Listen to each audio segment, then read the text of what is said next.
Hello there, ladies and gentlemen, and welcome to my animated theater.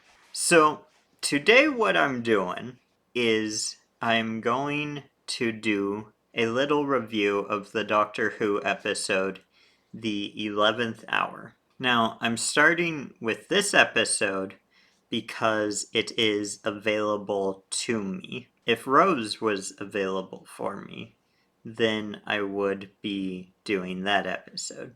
But nonetheless, we'll have to come back around and do that one later on. So right off the bat, bonus points for this episode starting by showing Earth and outer space. I think that's very cool. I think every season of Doctor Who should start this way. Now, I say that, and I'm kind of thinking to myself, is that how every season of Doctor Who starts? I know that I think the Christmas Invasion starts that way. I'll have to go back and see if that's the case. I also think Rose might start that way. Now, I'm not a huge fan of this season's Time Vortex and intro.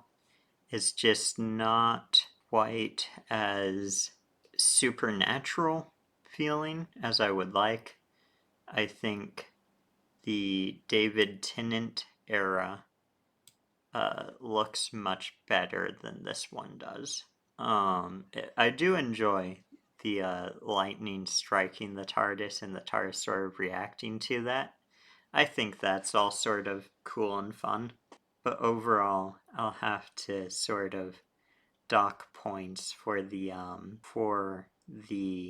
title sequence and theme not looking as cool as it used to. It could just be I like the Tennant era better, so I like that intro better because of nostalgia and stuff. But nonetheless, I like it better. So now I want to just throw in really quick a shout out to the current Doctor Who intro, which definitely is nowhere near as good as any era. But the intro, I think, is really cool. I love the way the TARDIS, like, sort of scrapes along the side of the time vortex, like it's sort of skateboarding through. So, yeah, I think that's really cool. It's all cool stuff. Now, after we get the title sequence, we see Amelia Pond, the little girl, and she is praying to Santa Claus, I guess. But anyway, she brings up this crack in the wall and how it's scary and how she hears voices coming from this crack. She asks Santa to please send someone to come fix this crack. But she says, please send somebody or a policeman. And then at that moment, as she's about to list another option, you hear the TARDIS start to fade in as it does, and your mind can just kind of fill in what she was about to say, and you can be like, oh, doctor. She needs a doctor. So when Amy goes out to see what this box is that appears in her yard, you have the doors open and there's a great use of just fog coming out of the TARDIS, and the Doctor sort of grapple hooks his way out of the TARDIS, which is very cool. I absolutely love in the Stephen Moffat episodes how they would do cool shots of going in and out of the TARDIS like this, where the TARDIS is on its side in this case, and the Doctor has to like grapple hook and climb out of the TARDIS. It's all very fun. Now, right off the bat, we're sort of shown the humor of the series moving forward and the sort of chaotic nature of this Doctor. And right away we get that with him just saying, oh, I want an apple. I've never had a craving before. And we really get the sense of this is sort of a more goofy doctor, if you will. Now, after the doctor gets out of the TARDIS, we have that time vortex energy leaving his mouth and his hands, which a small nitpick about that, it doesn't really make sense here because when this happened with David Tennant, it kind of seems like the assumption is that he has this time energy that's coming out of his body because he absorbed the energy from Rose that initially came from the TARDIS that's like this time energy. However, this time he didn't die because of time energy. So there's a part of me that kind of wishes they wouldn't have done that same visual reference. But it works well enough for the story. We get a beautiful moment of that sometimes the Matt Smith Doctor is a little bit cruel through him asking Amy, does the crack in your wall scare you? And she says yes. And then you just get a close up on his face of him smiling. And he's excited about this scary, scary crack in the wall, which I think is a really cool sort of points to the adventure and the draw to danger of this doctor, but also sort of the way that this doctor might be a little disconnected from humanity in the way that he doesn't try and comfort Amy or anything like that. I think this is a very good character moment for this doctor. We then enter into sort of the slapstick phase of the episode, which if the humor hits for you, good for you. If the humor does not hit for you, you probably won't enjoy this bit. For me personally, this is an area where I feel like the humor really toes the line of being sort of annoying for me without quite crossing over into the I'm not a fan of this humor. Again, we see this sort of fascination from this doctor when Amy says that her name's Amelia Pond, and he says it's like a name from a fairy tale. Now, the sort of obsession with fairy tales in this era of the show at times can be kind of exhausting, but this, I think, is before it ever got exhausting. So, hey, it works. But also, like, it is very good. And I think Matt Smith acts these moments very good where, you know, he just sort of like latches on to something and he's like, oh, that's brilliant, which is what we see here with the name of Amelia Pond. So then we get a brilliant moment of the doctor pointing out that Amelia isn't scared of anything because there's this weird man who falls out of a box from the sky, and she doesn't seem to be afraid of that. But then, again, we have this excitement from the doctor where he says, it must be one scary crack in the wall. And I just love that sort of sense of adventure from this doctor where he's drawn to the scary things, he's drawn to the dangerous things. And again, like I previously mentioned, he's sort of detached from humanity in that way where like he might sort of not necessarily care about, you know, how this crack in the wall affects you, not because he's trying to be cruel or anything like that, but simply just because he's so drawn to the mystery of it and the fear factor of it. So as the doctor sort of investigates the crack, I love the idea of the crack not actually being on the wall, but the crack is actually, as he says, two parts of space and time that should have never touched each other. Another line I want to point out is the doctor saying, you know when grown-ups tell you that everything's gonna be fine and you think they're probably lying? And then he proceeds to tell her everything's gonna be fine. But I love the indication here that the doctor doesn't think of himself as being a grown-up. And then, of course, he goes and holds out his hand for Amelia Pond, which feels, at least to me, like a bit of a reference to how he grabs Rose's hand in the very first episode of New Who. We then learn that, of course, Prisoner Zero has escaped through the crack. When the doctor figures this out, we again get this sort of like joy from the doctor towards the scary environment, and it's just like this little kid telling a scary story.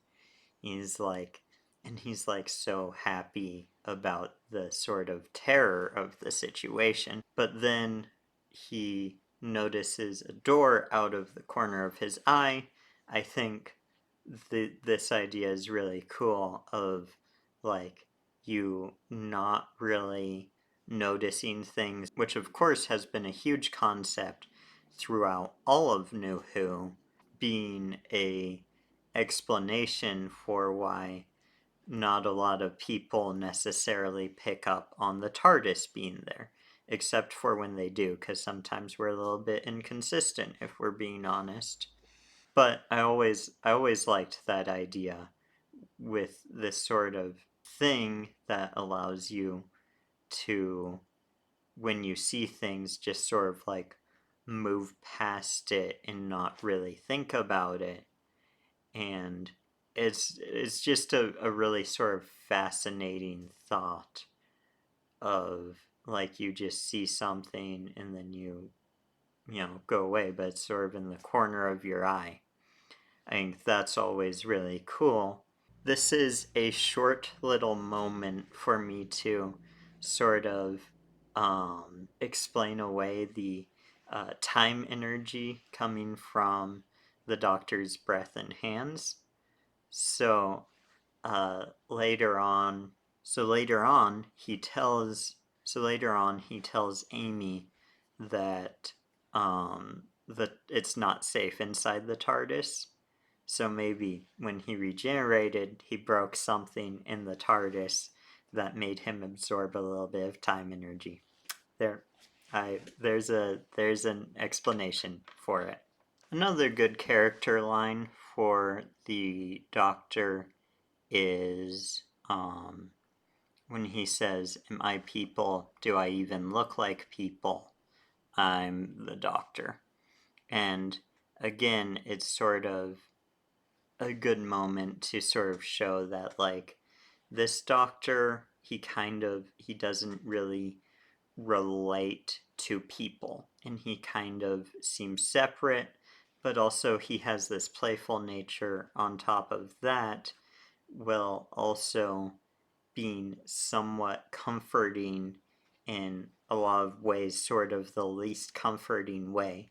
And there's just so many layers to that line that is kind of interesting to pull it apart and dissect it and actually see what it says about this character. A wonderful sort of scary moment is when we see Amy walk past the door that the doctor was previously trying to find, in the corner of his eye, and it's now open, and our imaginations are left to think what came out of that door. The coma patient's calling out doctor is another very good sort of creepy moment, but it also sort of highlights how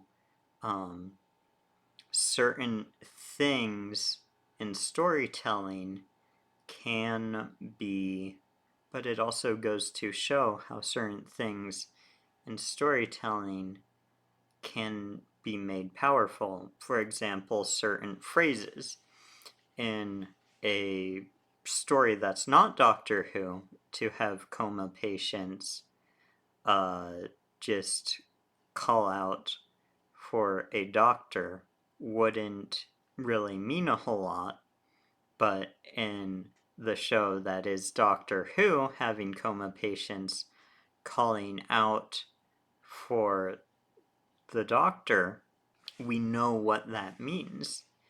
But it's sort of just really good writing in that way, and it's very well highlighted by Rory thinking, of course, that they're talking about the doctor that's there at that hospital, as a normal person who's not part of the audience would think.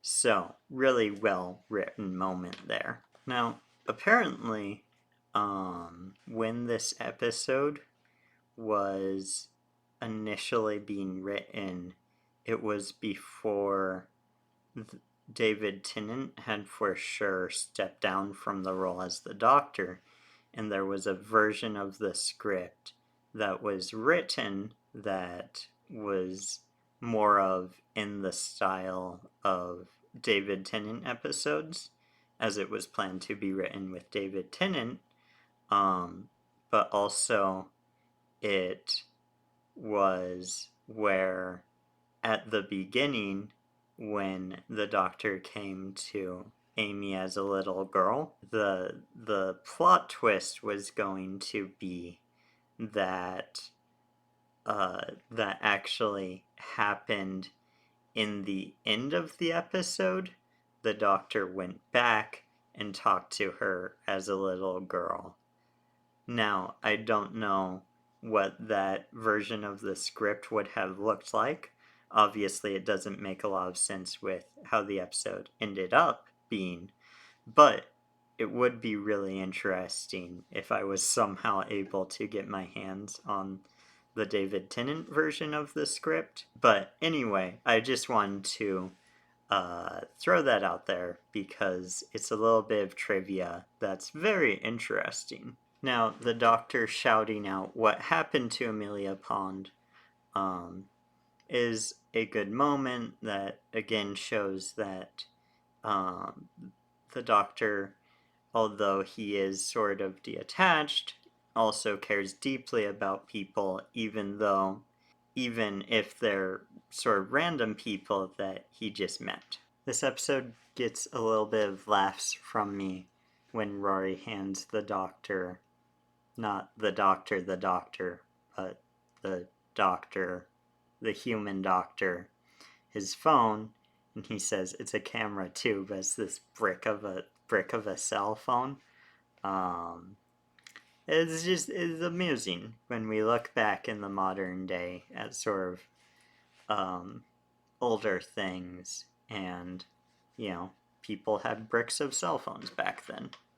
Showing the coma patient with the dog is another fine bit of foreshadowing, of course, because then we get that sort of weird, scary-ish moment of Prisoner Zero imitating the coma patient who has the dog, but then he makes the human bark instead of the dog. Also, shout out to the scene of Amy looking around with Prisoner Zero behind her. Absolutely beautiful. That shot is quite scary, and I quite like it. Now, an example of where humor really works in this era of Doctor Who is the Doctor reasoning with Prisoner Zero, and he says, "Oh, well, we're safe because we have backup." And then Amy's like, "We don't have backup." And he's like, "Oh, that was a lie. Actually, we don't have backup, and that's why we're safe." That moment, I think, is very clever, very fun, and also is very doctorish to me. The idea of like kind of trying to just out talk this alien for your safety. Now, I'm not the first person to say it, but I think separating the Doctor from both the sonic screwdriver and the TARDIS in this episode is a good way to raise the stakes for this episode. Now, I love the way that this Doctor will just, walk into people's houses and sort of just roll with everything. Another good example of humor that actually made me laugh was the Doctor talking to the old lady and being like, "Oh, you can't recognize me. This is a brand new face," and then he just makes the goofiest face at the old woman, and it's so just uncomfortable in a very humorous way. And that's another moment that did get a laugh from me. Another good moment of this Doctor is him rushing to save the world. Then all of a sudden he gets distracted by this duck pond, because if it's a duck pond, why is there no ducks? Which is just a moment that I liked. I liked that moment. The idea of this being actually having to use these coma patients to disguise itself as a human, that's a great Doctor Who idea. So, it's just one of those ideas that are just, they're just there and they're really quite interesting, which I think is a lot of, why I like science fiction in general, is because you get to use a lot of these sort of just interesting ideas of like, what if there was a guy who was taking on the form of all these coma patients and like using their dreams to, like visualize himself and present himself out into the world, and he did this to hide as a human. It's really cool. We have our mystery, or season arc mystery, which I love in a show like Doctor Who, just having, subtle hints pointing towards a bigger mystery throughout the entire season, with the Doctor saying, "Oh, you opened a crack, so just do that again," and then Prisoner Zero replying, "Oh, I didn't do that. Don't you know where they came from?" Now, the Doctor explaining his plan of how he used the phone to install this virus, which is full of pictures of Prisoner Zero. So then when they track the phone, they'll know who Prisoner Zero is. Is very fun, and again, it shows the Doctor's explaining this plan and how he's so excited about it. I think is like, again, it's a really good character moment for this Doctor, where it's like he thinks he's so clever, and he just loves to share how clever he is.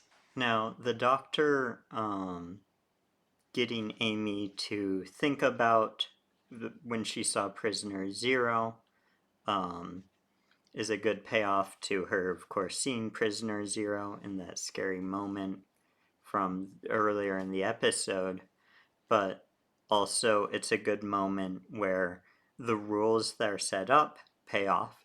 And that's what I really like in a Doctor Who story, is when sort of weird rules are set up, for those rules to be twisted and used in really interesting ways.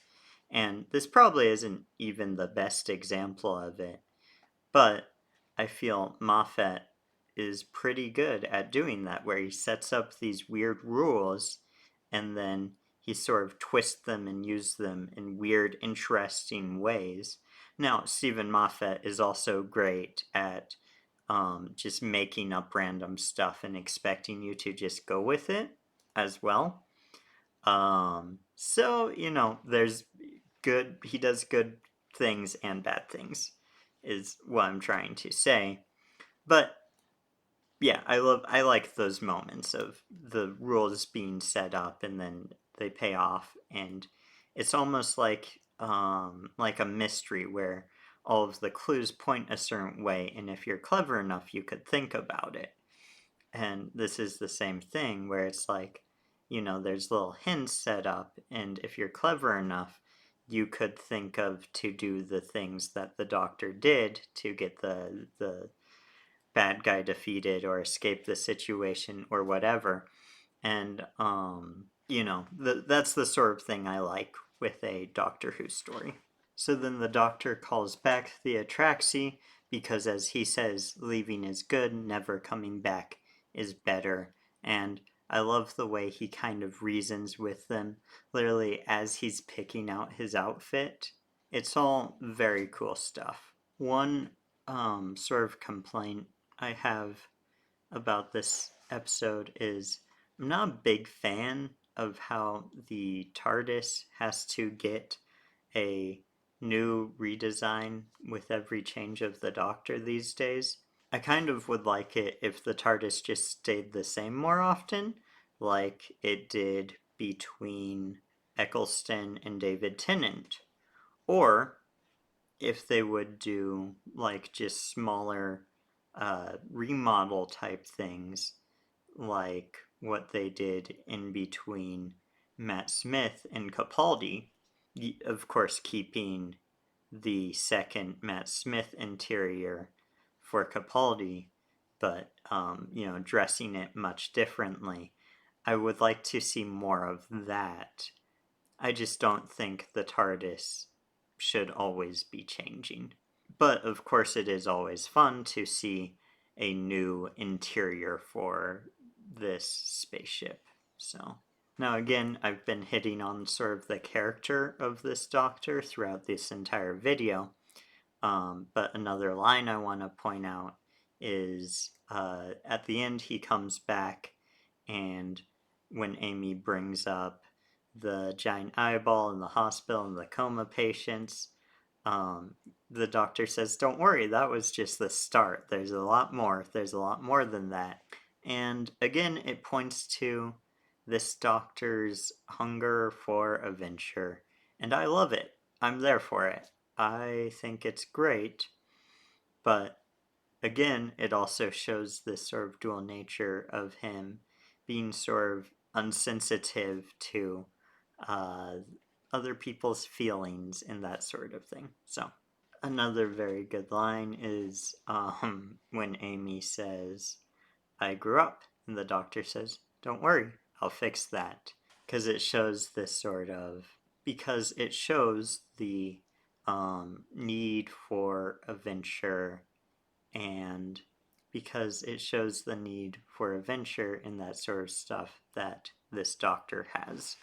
Because it shows one of, I think, this Doctor's defining character traits, which is sort of his distaste for growing up, which I think is sort of consistent with previous versions of the Doctor.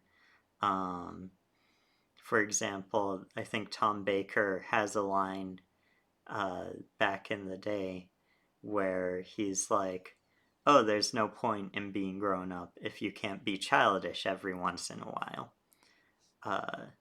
So I think it's very cool that with Matt Smith they sort of brought back that sort of childish nature to the character.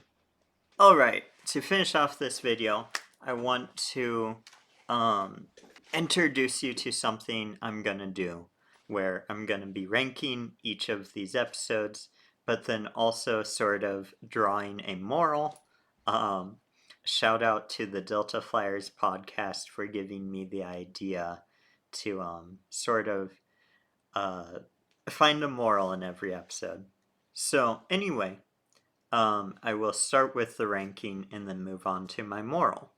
So on a scale from 1 to 5 stars, I would give this episode probably 4 stars.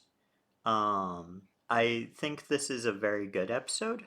I don't think it's the best episode or in the same class as the best episodes. With that being said, I just want to say I sort of watched this video and I wasn't necessarily expecting to enjoy it as much as I did. I didn't remember how good of an episode this one actually was. I think later episodes in the Matt Smith era are very sort of not my favorite. So I think I sort of packed my negative thoughts of those later episodes in with this one, but I enjoy this episode a lot. So that's why I'm giving it 4 stars. I liked it. I really like this episode. I might even say 4.5 stars for this one.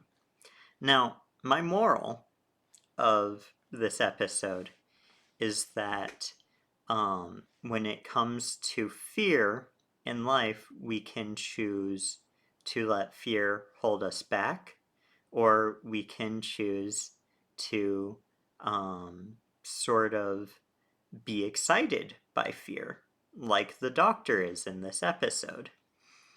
And in fact, I would also point to Amy being able to get through her problems by actually taking the time to think about and addressing her fear. I know it's a little bit of a stretch, so bear with me. But in those last moments where the doctor gets her to think about Prisoner Zero, to turn Prisoner Zero back into Prisoner Zero, I think there is something to be said where a lot of times we try to just sort of run away from our fear. But I think if we embrace our fear, that's when we can actually solve problems and move past our fear. So, with that being said, that's gonna be the end of this episode. I hope you liked it. I hope it was enjoyable for you. And I plan to be doing the rest of the Matt Smith era.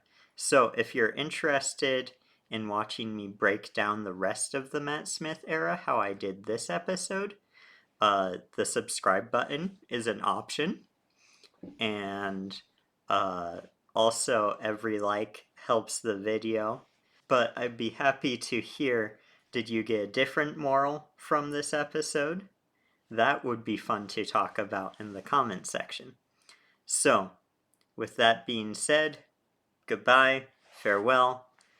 Don't forget to brush your teeth.